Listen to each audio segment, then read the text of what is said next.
Olá pessoal, seja muito bem-vindo ao canal Lendo e Querendo, e hoje então, tá certo? A gente vai conversar um pouquinho sobre o ensaio sobre o entendimento humano, tá certo? Eu não sei se vai dar pra ver a capinha direito, ok? Mas qualquer coisa eu vou colocar aí em algum momento do vídeo a capa do livro, ok? Lembrando que esse livro aqui é um livro filosófico, tá certo? É do John Locke, esse filósofo muito importante, aliás, daqui a pouco a gente conversa um pouquinho mais sobre o autor. Mas assim, gente, antes de falarmos um pouquinho sobre ele, lembrando que esse aqui não é um vídeo resenha, aliás, passa longe de um vídeo resenha. É apenas um vídeo onde eu vou falar um pouquinho sobre o que eu achei do livro, as minhas impressões enquanto leitor, tá bom? Lembrando que eu só tenho 16 anos, tá bom? Acabei de completar 16 anos. E assim, minha gente, tá bom? Eu li muito pouca coisa de filosofia, tá bom?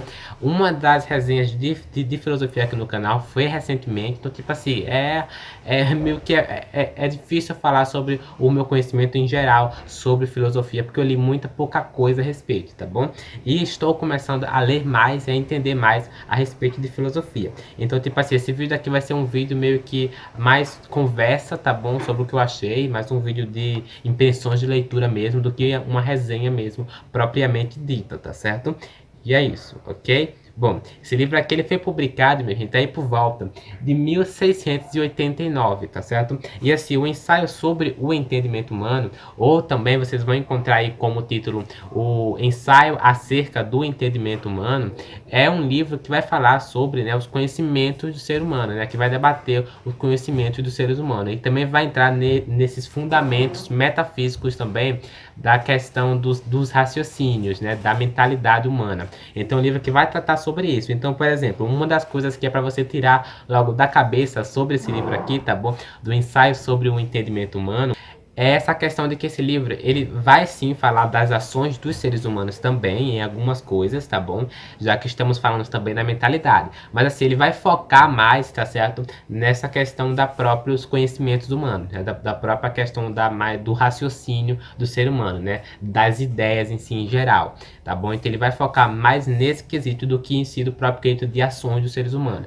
Uma coisa que eu, de fato, pensava é que esse livro iria só falar, iria ser um livro mais enquanto sobre ações dos seres humanos, a respeito de algumas coisas, mas não, é um livro que foca muito na questão da mente do ser humano, vai desenvolver algumas coisas de como surge, do que é, eu achei isso bem importante nesse livro. Lembrando que o John Locke, tá certo? John Locke em si, que é o autor desse livro aí, o Ensaio sobre o Entendimento Humano, ele foi um filósofo e foi conhecido ali por um tempo até como o pai do liberalismo, tá bom? Lembrando também que ele é considerado até um dos principais, ou principal representante em si do empirismo. Então esse livro aqui, tá bom? Ensaio sobre o entendimento humano, ele é um livro que de fato faz parte aí de uma fase empirismo do autor e tem ali uma grande importância nesse quesito. O próprio empirismo mesmo do autor aqui, a gente já percebe quando ele faz ali algumas críticas, a teoria das ideias inatas em si. Ele também vai falar sobre isso aqui a respeito nesse livro. Ele vai falar também sobre esse quesito das ideias complexas, tá bom?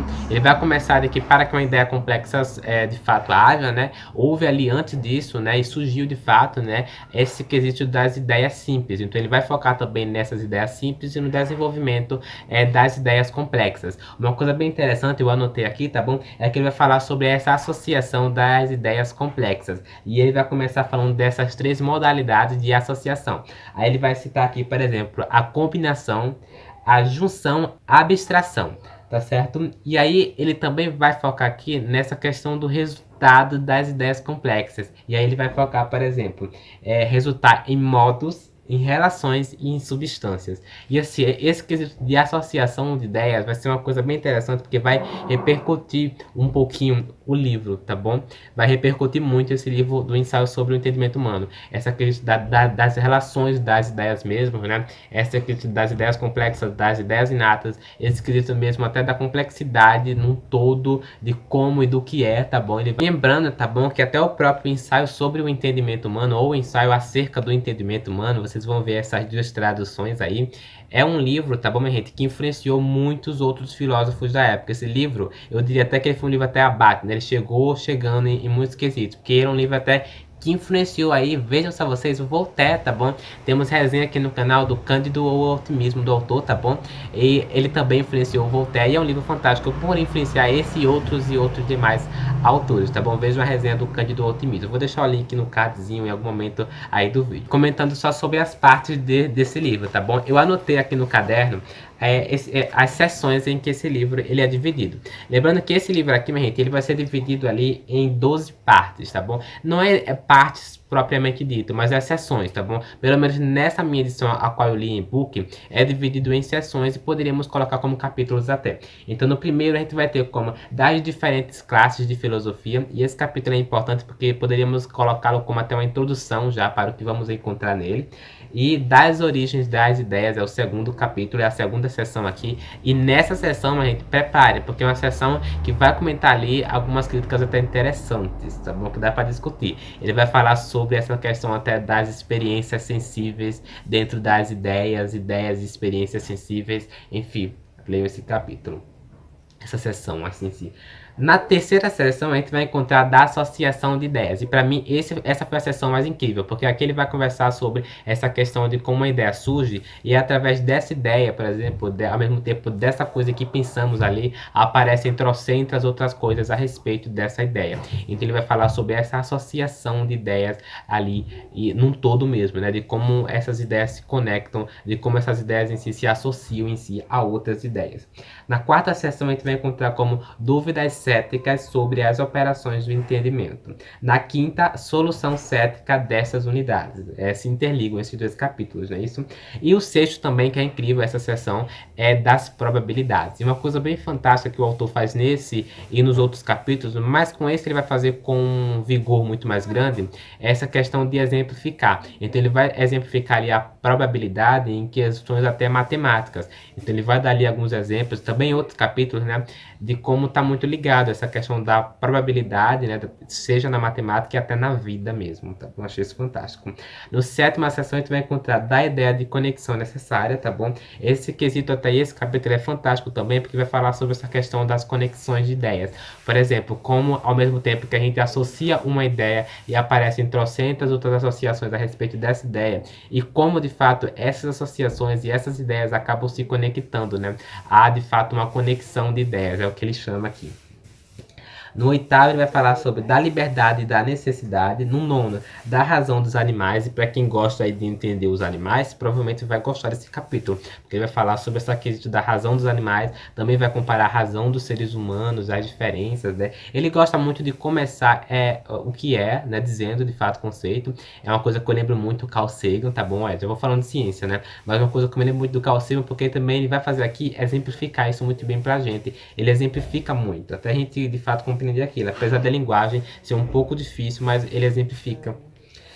A décima é um capítulo fantástico, uma sessão fantástica que se chama dos milagres. E nessa sessão, a gente vai encontrar o seguinte, tá bom? Ele vai dizer o que é um milagre e ele vai ao mesmo tempo interligar esse o que é, dando exemplos do milagre. Então ele vai falar sobre essa questão da crença e de como isso acaba de fato influenciando essa definição do milagre na vida humana, tá bom? E isso tá muito recorrente aí na história, tá bom? Apesar de que ele vai fazer ali uma crítica até interessante de uma questão específica do milagre, tá bom? Então, assim, lê esse capítulo aí para quem é religioso, tá bom?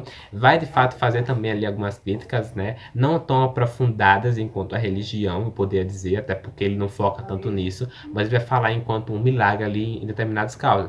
Como, por exemplo, a gente percebe, ele vai exemplificar até no tribunal, por exemplo. O 11, tá bom? É da providência particular e do estado futuro. O 12 vai se chamar da filosofia acadêmica ou cética, tá bom?